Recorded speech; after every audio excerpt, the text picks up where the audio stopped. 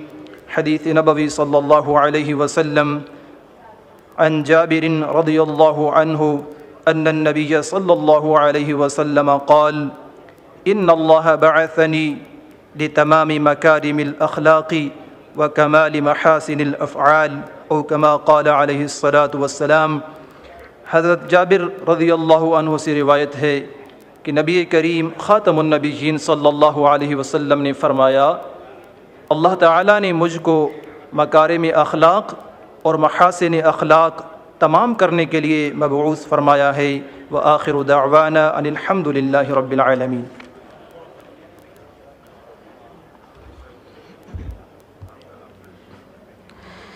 जा ज़िंदगी मदीने से झोंके हवा के ला, शायद हुजूर हमसे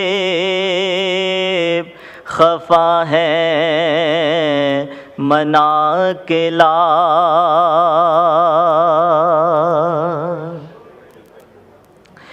सजदे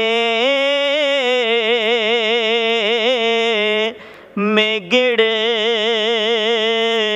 गिड़ा के मुहम्मद के पाँव पड़े।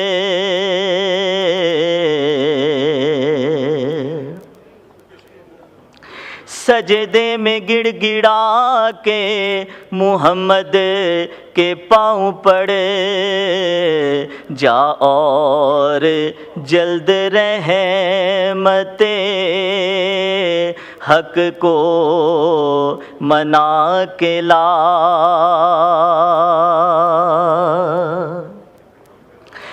दरकार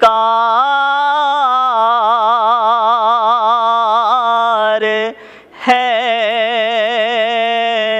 दुआ में अगर तुझे को आजिज़ी।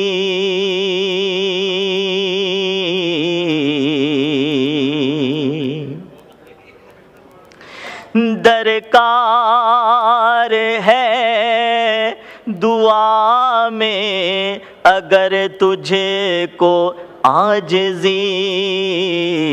जा ज़ैनुल आबिदीन से फ़िक्रे दुआ के ला।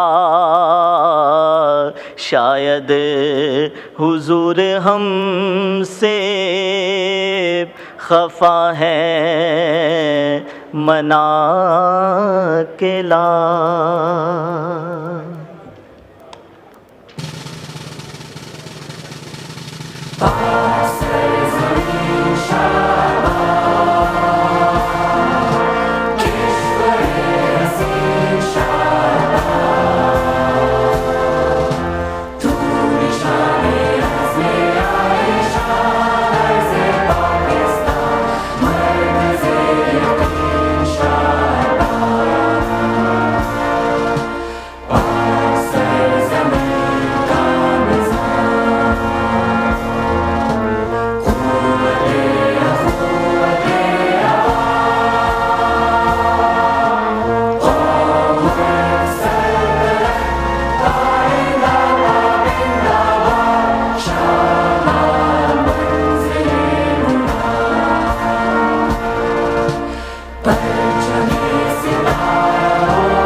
Bismillahirrahmanirrahim.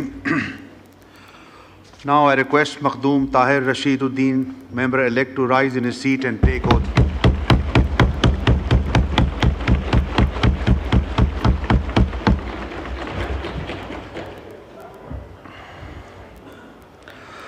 Bismillahirrahmanirrahim. बिस्मिल्लाहिर्रहमानिर्रहीम। मैं मखदूम ताहिर रशीदुद्दीन सिद्क़ दिल से हलफ उठाता हूँ कि मैं खुलूस नीयत से पाकिस्तान का हामी और वफादार रहूँगा कि बहैसियत रुकन कौमी असम्बली मैं सिर्फ़ अपने फ़राइज़ वक़ार रही मनसबी ईमानदारी अपनी इंतहाई सलाहियत और वफ़ादारी के साथ इस्लामी जमहूरिया पाकिस्तान के दस्तूर और कानून और असम्बली के कवायद के मुताबिक और हमेशा पाकिस्तान की खुद मुख्तारी सालमियत इस्तेहकाम यकजहती बहबूदी और खुशहाली के खातिर अंजाम दूंगा कि मैं इस्लामी नज़रिया को बरकरार रखने के लिए कोशा रहूँगा जो क़याम पाकिस्तान की बुनियाद है और ये कि मैं इस्लामी जमहूरिया पाकिस्तान के दस्तूर को बरकरार रखूँगा और इसका तहफ़्फ़ुज़ और दिफ़ा करूँगा और दिफा करूँगा। अल्लाह ताला मेरी मदद और रहनुमाई फरमाए। अल्लाह ताला मेरी मदद और रहनुमाई फरमाए। आमीन आमीन। आप जाएंगे आगे, मुबारक हो।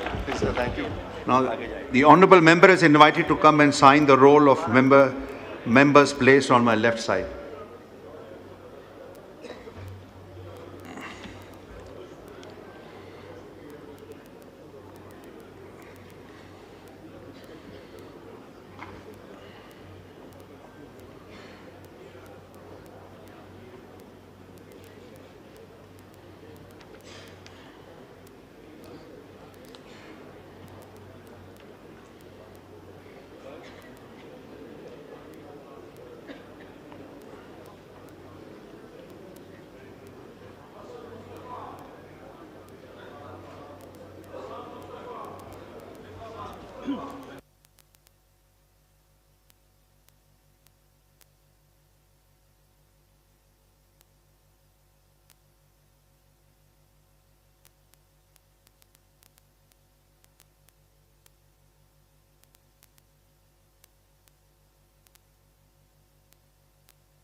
जी, ये क्वेश्चन आवर शुरू करते हैं।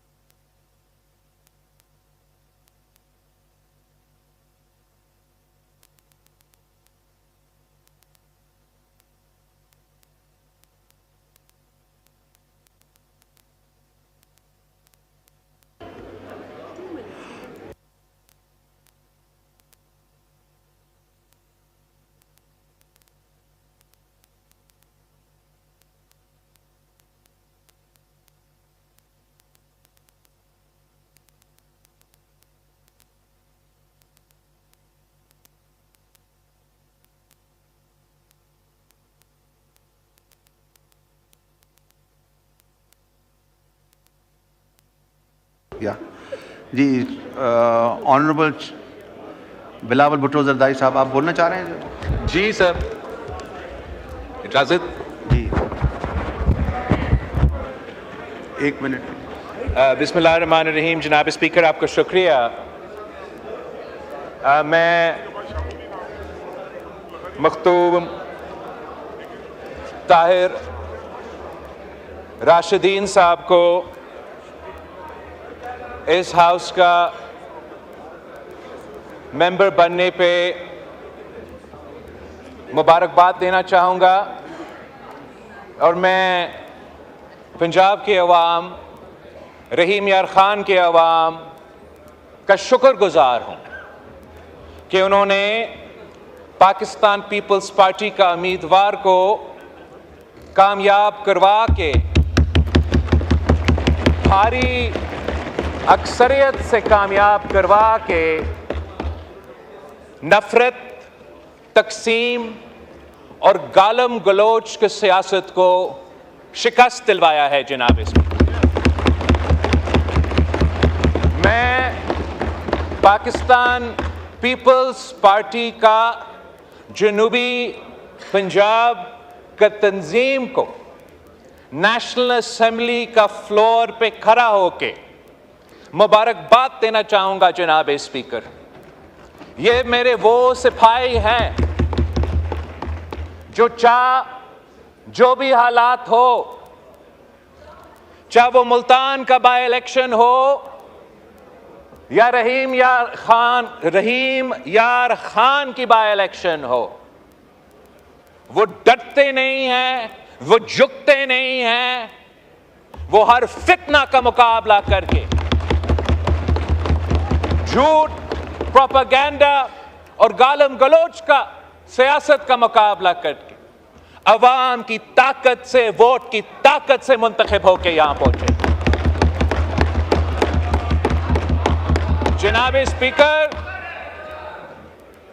ये वो उम्मीदवार हैं जो हर पोलिंग स्टेशन का फॉर्म 45 आपको दिखा सकते हैं। ये जो मेरे साथी यहां मौजूद हैं, मैं तो चाहता हूं कि हम मिलके order in the house, order इस तरह ना करें। सियासत अभी करें। आपके भी 6 मेंबरान ने बोलना है क्वेश्चन आवर के बाद। जमहूरी सफर नो क्रॉस में साथ चले, हम अपना सियासत को फाल करें, सदारा को फाल करें, चार्टर ऑफ डेमोक्रेसीज तय करें, मगर उससे पहले एक बुनियादी बात तय करना पड़ेगा जनाब स्पीकर, कि पाकिस्तान की सियासत में, पाकिस्तान की सियासत में क्या वो जो हारते हैं वो हार मानने के लिए तैयार है और जीत को कबूल करने के लिए तैयार है, या यही सियासत रहेगा कि मैं जीता तो वाह वाह, मैं हारा तो धांधली। अगर हमने जमहूरियत को आगे लेके बढ़ना है तो अवाम के फैसले पे भरोसा करना पड़ेगा, अवाम के फैसले पे एतमाद करना पड़ेगा। मैं इस इलेक्शन में जो सियासी जमातों ने मिलकर ये इलेक्शन हमारे साथ चले, हमारे सियासी इत्तेहादी, हुकूमती इत्तेहादी और वो आज़ाद उम्मीदवार के भी शुक्रगुजार हूं जिन्होंने सब एक होके ये साबित कर दिया कि पाकिस्तान के अवाम इस वक्त साजिशी सियासत के साथ खड़े नहीं हैं। पाकिस्तान के अवाम इस वक्त गालम गलोच की सियासत के साथ खड़े नहीं हैं। पाकिस्तान के अवाम इस वक्त कैदी नंबर 804 के साथ खड़े नहीं है। जितने भी बाय इलेक्शंस हुए हैं जनाब स्पीकर, जितने भी बाय इलेक्शंस हुए हैं जनाब स्पीकर, तशरीफ रखें। जितने भी बाय इलेक्शंस हुए हैं जनाब speaker, order in the house, order in the house, उसमें ऑर्डर इन द हाउस, उसमें ये लोग हारते हैं और इत्तेहादी जमातें जीतते हैं। ये साबित करते हैं कि पाकिस्तान के अवाम इस वक्त कहां खड़े हैं और क्यों नहीं। जब कल रात जो पूरे पाकिस्तान ने एक बयान पढ़ा है कैदी नंबर 804 का, और उस बयान में इस शख्स ने अपनी सियासत को चंपाने के लिए, अपने जाती मसले में, अपने अदालत के केसेस में रिलीफ लेने के लिए हर आईनी इदारा पे हमला किया है जनाब स्पीकर।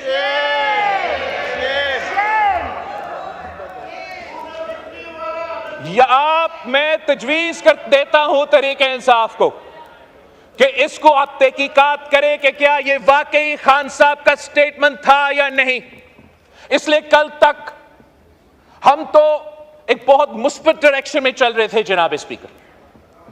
हमने एक ऐसा फोरम बनाया था जिससे मेरा उम्मीद था और है कि हम जमहूरियत और इन इदारों के फायदे में लेजिस्लेशन करेंगे। लेकिन कल रात एक हमला किया है जनाब स्पीकर, जो कि एक बार फिर जमहूरियत पे एक हमला है। ये एक इतना ऐसे प्रोवोकेटिव स्टेप है कि एक तरफ मौजूदा चीफ जस्टिस के खिलाफ कंटेम्प्ट ऑफ कोर्ट किया गया है, दूसरी तरफ आर्मी चीफ ऑफ स्टाफ पे सियासी इल्जामात लगाए गए उस ओहदा को मुतनाज़ा बनाने के लिए। तो जनाब स्पीकर, अगर खान साहब ने ये स्टेटमेंट दिया है तो फिर इस स्टेटमेंट का कॉन्सिक्वेंसेस है हमारे आईन, हमारे कानून के मुताबिक, और उन कॉन्सिक्वेंसेस को उसको भुगतना पड़ेगा। और फिर इनके जमात का जो रोना धोना होगा तब वो हमसे एतराज ना करे। खान साहब ने अगर ये स्टेटमेंट दिया है तो जो मसले खान साहब के लिए बनेंगे और खान साहब की जमात के लिए बनेंगे और खुदा ना खास्ता हमारा जमहूरी निजाम के लिए बनेंगे, वो तो उनका जिम्मेदारी है। अगर ये स्टेटमेंट खान साहब ने नहीं दिया, अगर खान साहब ने ये स्टेटमेंट नहीं दिया तो अब फौरी कायदे हिज़्ब इख्तिलाफ या उनके पार्टी का चेयरमैन एक्सप्लेनेशन दे कि ये ट्विटर अकाउंट अली अमीन साहब चला रहा था, मरवत साहब चला रहा था, इनसे पूछे, खान साहब का इससे कोई वास्ता नहीं है। ये क्लैरिफिकेशन देना बहुत ही जरूरी है जनाब स्पीकर। ये जो इल्जामात कर लगे हैं, this is a pattern of an exercise that has been going on since the days of the no confidence motion जनाब स्पीकर। तब से जब हमने एक आईनी जमहूरी कदम उठाने की कोशिश किया कि हम वजीर आजम को ना किसी अदालत के फैसले से ना किसी और अदारा के फैसले से हम इसी हाउस का वोट के अदम एतमाद से घर भेजना चाहते हैं, उसी वक्त जनाब स्पीकर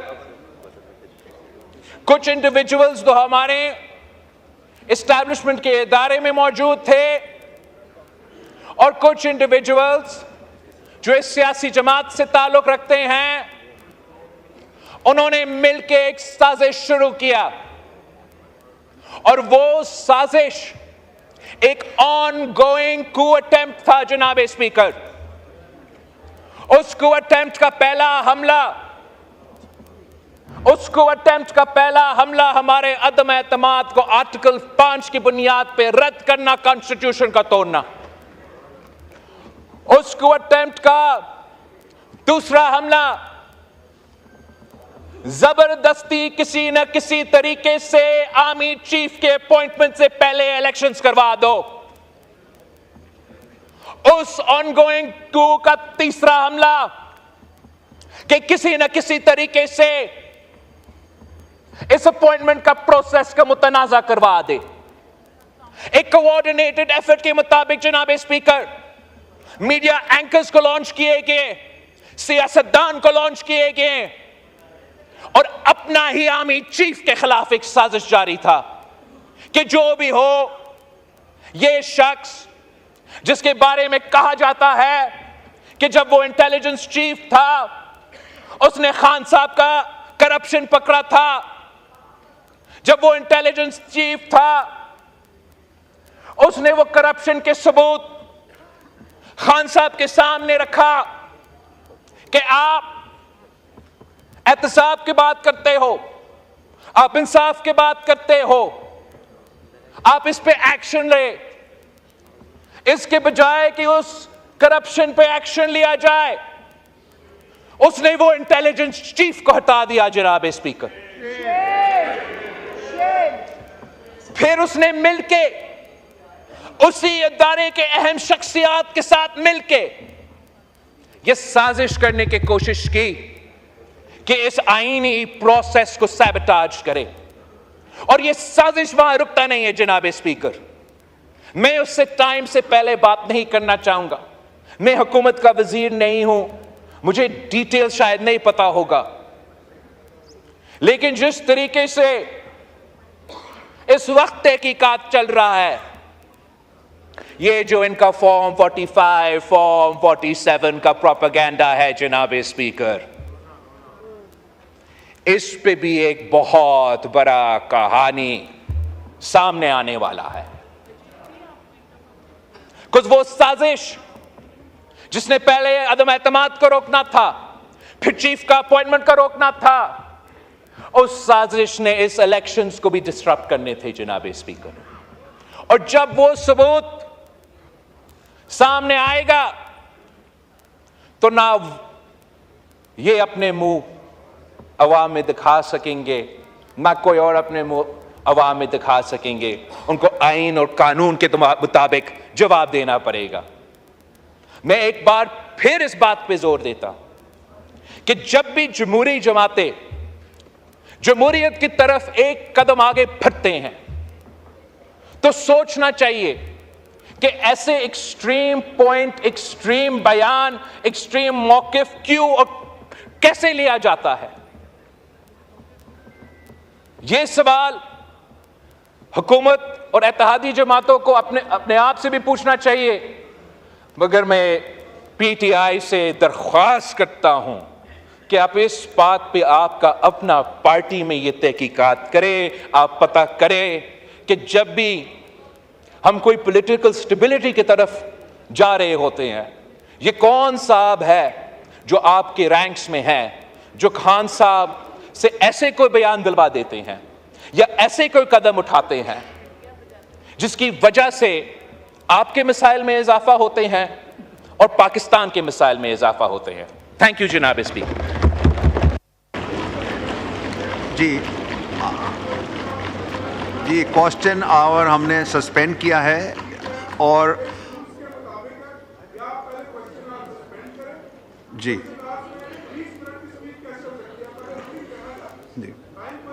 जी ये मैं इस वक्त एक आदमी को अभी फ्लोर दे रहा हूँ, उसके बाद हम क्वेश्चन आवर करेंगे। आप उमर अयूब साहब आप बोलेंगे, हाँ, उसके बाद आप जी जी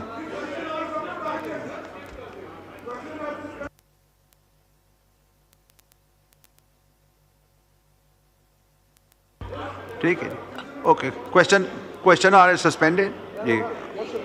हाँ, मोशन एक हाँ करवाएं। एक मिनट उमर अयूब साहब, मोशन मूव करवा लें ये सस्पेंशन का, तो उसके बाद फिर आपको फ्लोर देते हैं।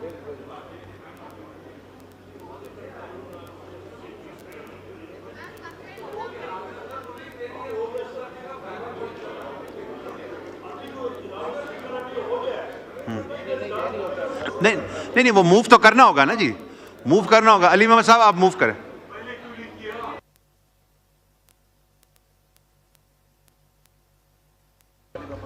हाँ जी, अली मोहम्मद साहब का माइल पॉइंट समझा करें ना, डिप्टी स्पीकर साहब की मजबूरियां होती हैं। I beg to move under Rule 288 of the Rules of Procedure and Conduct of Business in the National Assembly 2007 that the requirements of the Rule 69 of the said rules in respect of question hour may be suspended for today, that is the 14th September 2024, and the said questions may be deferred till next rota day. The question is that the motion as moved be adopted. All those in favor may say aye. All those against may say no, and I think the ayes have it, and consequently the motion is adopted. Umar Ayub Sahab on point of order. बिस्मिल्लाहिर्रहमानिर्रहीम। जनाब speaker बहुत शुक्रिया। जनाब speaker सिर्फ record के लिए सबसे पहले तो मैं बात करूंगा कि बिलावल भुट्टो साहब ने जो स्पीच की है क्वेश्चन आवर के तहत, यहाँ पे सरदार अयाज सादिक साहब ने ही रूलिंग दी थी कि कोई भी इशू जो होगा वो क्वेश्चन आवर्स के तहत नहीं होगा, वो वायलेट हुआ है। तो लेट द रिकॉर्ड स्टेट, एक प्रेसिडेंस हमारे लिए एक सेट हो गया है जो हम लोग अभी फॉलो करेंगे। नंबर एक। उसके बाद अभी आपने रूल सस्पेंड किया है, उनकी स्पीच के बाद इंशाअल्लाह ताला हम लोग यही चीज़ इन्वोक करेंगे। Point number 1।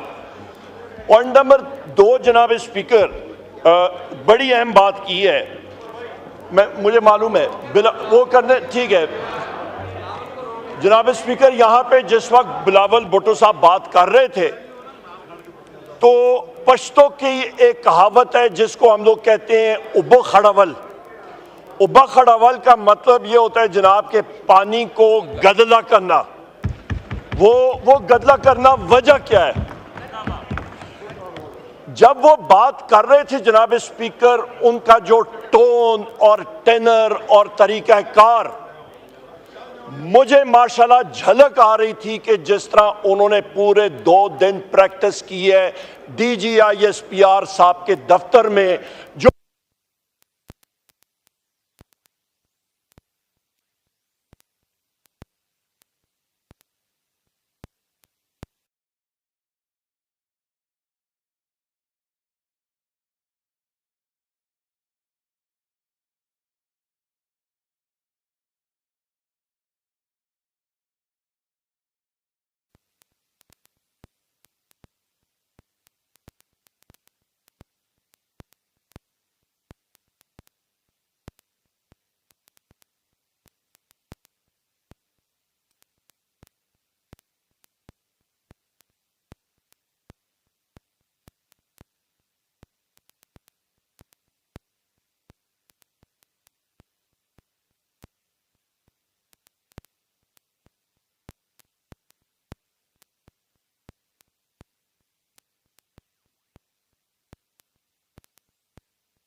इसके बाद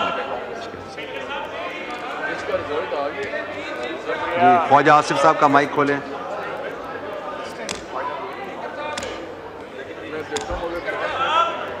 शुक्रिया जनाब स्पीकर। जनाब सबको स्पीकर, मौका मिलेगा, तशरीफ रखें, तशरीफ यार रखें, एक सबको मौका सेकंड, मिलेगा। मुझे मोहलत देंगे प्लीज। जनाब स्पीकर, अभी 2-3 रोज पहले जो यहाँ पे वाक़या हुआ उसके रिस्पॉन्स में बिलावल भुट्टो जरदारी साहब ने एक तजवीज़ पेश की और उस तजवीज़ के नतीजे में एक कमेटी वजूद में आई और एक अच्छी स्पिरिट में, एक अच्छे माहौल में इस ऐवान में तकारीर हुई।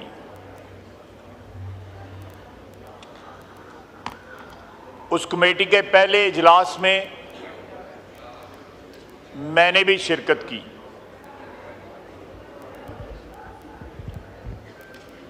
वहाँ पे जो मैंने माहौल देखा उस पे मैंने कमेटी में भी एहतजाज किया और मैं वहाँ से उठ खड़ा हुआ और मैंने वॉकआउट किया। लेकिन वहाँ पे चंद बुज़ुर्ग और काबिल एहतराम पार्लियामेंटेरियंस ने मुझे कहा और मैं बाकी जो मीटिंग की प्रोसीडिंग्स थी मैंने वहाँ पे बैठा था। लेकिन मैंने जो उस दिन प्रेडिक्ट किया था वो ज़्यादा देर नहीं लगी, वो सच साबित हो गया।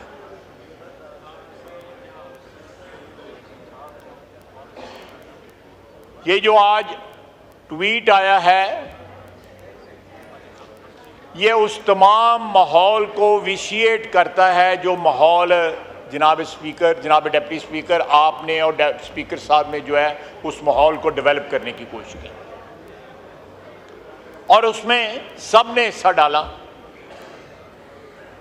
सरकारी पार्टी ने भी हिस्सा डाला लेकिन उस तरह का रिस्पांस जो है नहीं मिला और पीटीआई के रैंक एंड फाइल की जो डेस्परेशन है वो इंतहा को पहुंच गई और ये ट्वीट जो आज आया है ये उसका सबसे बड़ा सबूत है।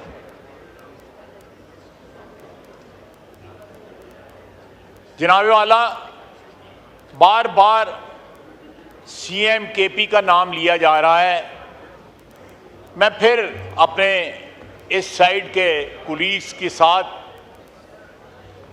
मैं फिर इनको रिक्वेस्ट करूंगा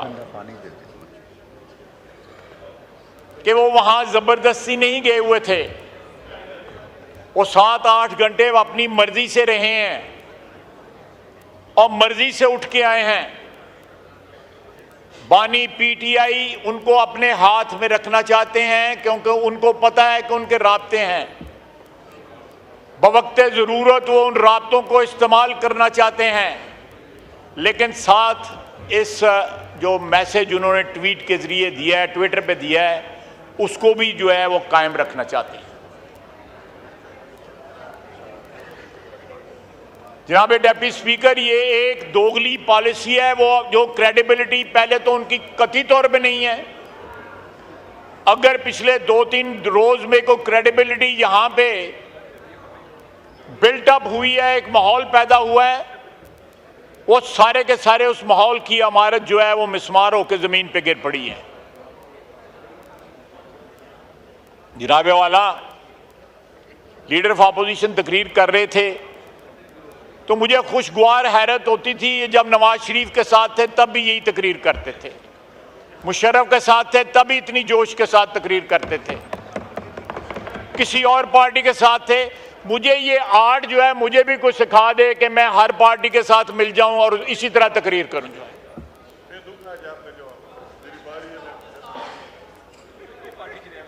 जनाब वाला,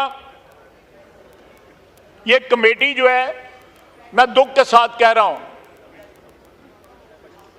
इसका कोई जवाज अब बाकी नहीं रहता, जो अब माहौल जो है इस हाउस में क्रिएट हो गया हुआ है, और उसका जिम्मेवार जो है वो वाहिद शख्स है, वो बानी पीटीआई और ऑब्वियसली उसके फॉलोअर्स भी। जनाबे वाला, जो याया खान का रेफरेंस देने वाला, याया खान को आर्मी चीफ किसने बनाया था? अयूब खान ने बनाया था। उस जुर्म में वो भी शरीक थे कि एक ऐसे शख्स को आर्मी चीफ बनाया गया जिसने मुल्क तोड़ दिया। अगर उसकी मिसाल दी जाती है तो फिर उसकी मिसाल जो है वो जो है सादिक आती है। अयूब खान फील्ड मार्शल तो मैं नहीं कहूँगा, फील्ड मार्शल तो खुद बने थे, कमांडर इन चीफ जो थे उस वक्त आर्मी के,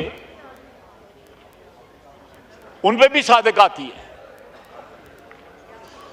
अल्लाह के फजल से ये मुल्क डिसइंटेग्रेट नहीं होगा, लेकिन इमरान खान जो खैबर पख्तूनख्वा में जो चीज़, जिस आग को जलाने की कोशिश कर रहा है या उसको भड़का रहा है, वो जरूर बीज बोए जा रहे हैं कि एक जो है ऑप्शन इन लोगों के पास रहे कि कल जो है केपी में जाके खुदा न खासा ये अलहदगी की तहरीक न चलाएं।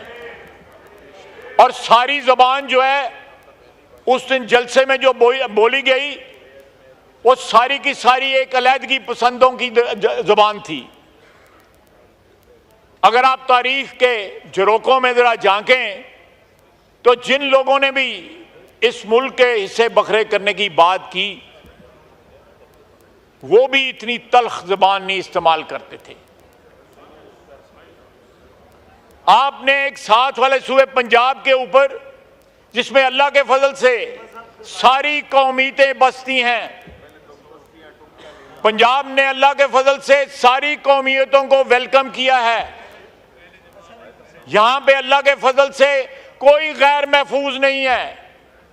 इसी तरह सिंध है, कराची है, खैबर पख्तूनख्वा है, बलूचिस्तान में वाक़यात होते हैं, लेकिन आप कोई सूबा जो है ये नहीं कहता कि हम लश्कर लेके जो है आप पे अब हमलावर होंगे। आपने जो मीडिया वाली बात जो थी उस पर अपोलोजाइज कर लिया, क्योंकि मीडिया की आपको जरूरत है। ये जो साहिबान, ख्वातीन और हज़रात जो बैठे हुए प्रेस गैलरी, इनकी आपको जरूरत है कि आपका नैरेटिव चाहे जितना भी ज्यादा एंटी पाकिस्तान हो, उसको किसी ना किसी तरह जो है आगे बढ़ावा मिल सके। इसलिए आपने बाकी जो उस दिन चीफ मिनिस्टर केपी ने जो कुछ कहा, किसी बात पे पशेमानी या पछतावा या उसको बैक ट्रैक नहीं किया गया। वो पाकिस्तान की वहदत के खिलाफ था। जनाब वाला, ये हमने जब पीटीआई हुक्मरानी कर रही थी तो मौजूदा आर्मी चीफ उस वक्त DGISI रहे, उनको हटाया गया। बिलावल भुट्टो साहब ने सही कहा कि उन्होंने विसल ब्लो गई कि जनाबे वाला, आपकी वजीर आज़म साहब, आपके घर में आपकी क्या कहते हैं सरपरस्ती में करप्शन हो रही है। करप्शन के सबूत दिए और बाद में वो करप्शन जो है सामने भी आई कि क्या क्या गुल खुलाते रहे। अगर कोई करप्शन के सबूत दे तो उसके ऊपर इल्जाम लगाते हैं। आपने यहां पे,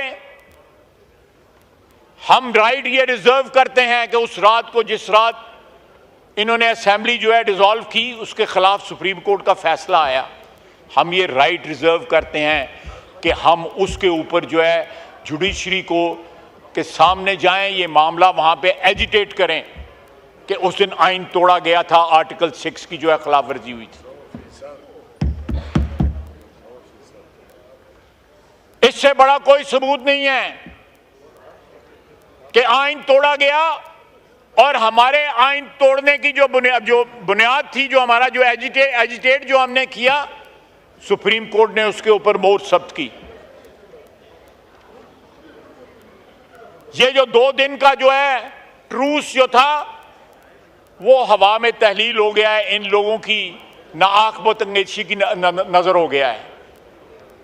मैंने जो परसों कहा उस मीटिंग के अंदर दुरुस्त कहा कि वो कमेटी जो है किसी की ग्रीवियंस कमेटी नहीं है, वो इस हाउस की कम से कम इज्जत बहाल करने के लिए, एहतराम बहाल करने के लिए, इसको चलाने के लिए वो कमेटी बनाई गई थी। मेरा वहां पे वॉकआउट जो है वो सच साबित हुआ। आप बताएं, ये जो ट्वीट किया है बानी पीटीआई ने, उसके बाद कोई शक रहता है, लेकिन अभी भी डबल गेम हो रही है। और डबल गेम जो है वो अली अमीन गंडापुर साहब के जरिए हो रही है। मुझे बताएं कि अगर एस्टेब्लिशमेंट के मुताल्लिक उनके ये ख्यालात हैं तो पिछले 1.5 साल से हमसे बात नहीं करते, बार बार कहते हैं एस्टेब्लिशमेंट जो है उनसे बात करूंगा। किबला उनका जो है वो पिंडी है, GHQ है। सियासी किबला तो ये होना चाहिए, ये हाउस होना चाहिए, ये पार्लियामेंट होनी चाहिए, ये कौमी असेंबली होनी चाहिए। अगर ये बातें जो आज उन्होंने ट्वीट में दर्ज की हैं, लिखी हैं, तो जनाब डिप्टी स्पीकर फिर एस्टैब्लिशमेंट से क्यों बात करना चाहते हैं? जनरल आसम मुनीर साहब एस्टैब्लिशमेंट के हेड हैं, उनके पांव गिरना चाहते हैं, फिर साथ ट्वीट भी करते हैं। सर, पाकिस्तान की सियासत में बड़ी बड़ी 2 नंबरी हुई है, इससे बड़ी 2 नंबरी कोई नहीं हुई। बड़ी बड़ी 2 नंबरी हुई है। मैं नहीं कहता कि पाकिस्तान की सियासत पाक साफ थी या पवित्र थी, हम लोगों से बेशुमार गलतियां हुई हैं। काजी फैज ईसा को इन्होंने निशाना बनाया। जनरल फैज साहब जो अंदर पता नहीं वो बानी पीटीआई के मतलब कैसे गाने गा रहे हैं।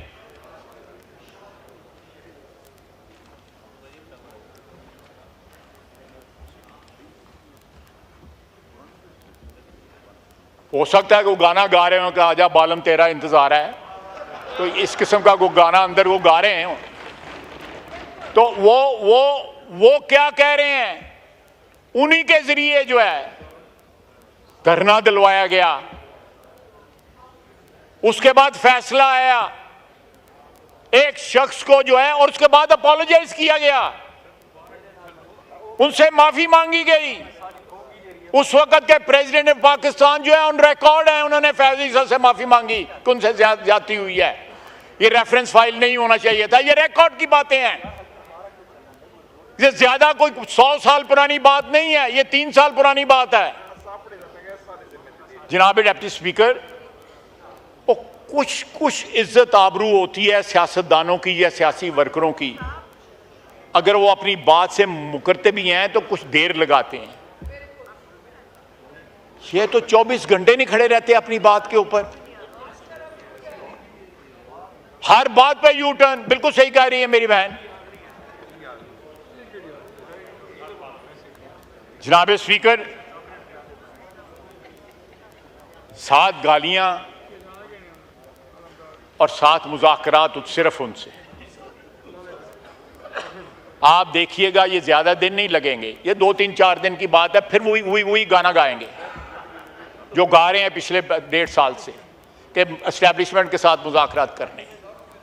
अगर मैसेज भेजा था, अव्वल तो मैं इस बात को नहीं मानता, अगर एस्टैब्लिशमेंट ने जलसा मुलतवी करने का मैसेज भेजा था तो ऐनी ताबेदारी, 5 मिनट नहीं लगे, जेलां खुल गई हैं, जलसे मुलतवी हो गए। इतनी ताबेदारी तो जो है आर्मी चीफ के जो है कोई मेरा सबॉर्डिनेट्स नहीं उनकी इतने करते जितनी इन्होंने की है। और आज उनके खिलाफ ट्वीट कर रहे हैं। आप कहीं एक आपका मौक़िफ़ हो, एक नजरिया हो, एक स्टैंड हो, तो बंदा उसको जो है यकसुई के साथ अटैक भी कर सकता है। ये शिफ्टिंग सैंड्स जो हैं पॉलिटिकल डेजर्ट के अंदर, इससे तो ये भी नहीं पता लगता कि आज इन्होंने ये ट्वीट की है तो कल को मिन्नत तरला तो नहीं शुरू कर देना। ये वेरीफाई करवाएं। इन्हीं के फ़ायदे की बात है कि उन्होंने ट्वीट किया है या उनके बिहाफ पे किसी ने ट्वीट किया है। मैं फिर कहूँगा कि बानी पीटीआई ने अली अमीन गंडापुर की बातों पे माजरत की है, सिर्फ उनसे माजरत की है, मीडिया वालों से। उनको इस बात का अंदर भी एहसास है कि मीडिया कितना लीथल हो सकता है। जनाब वाला, ये जिस रास्ते पे चल निकले हैं, मेरे नहीं ख्याल कि उसमें कोई वापसी का रास्ता जो है वो बाकी रह गया है।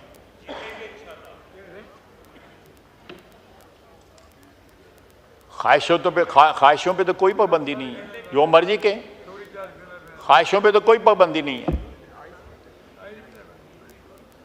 मेरे जहन में एक मुहावरा आ रहा है, ज़रा थोड़ा सा गैर पार्लिमानी हो जाएगा तो मेरा रहने देता हूँ, रहने दें। लेकिन जनाब डिप्टी स्पीकर, ये भी अच्छा हुआ कि आपकी जो नेक नीयती थी, स्पीकर साहब की जो नेक नीयत थी, गुड इंटेंशंस थी। हमारे साथ क्या हुआ इस हाउस में उस वक्त, स्पीकर की चेयर ने किस तरह रिस्पांस दिया, उन्होंने कितने हमारे ग्रीवेंसेस हाउस की जो दरो दीवार उसकी गवाही देती हैं, लेकिन 48 घंटे नहीं गुजरे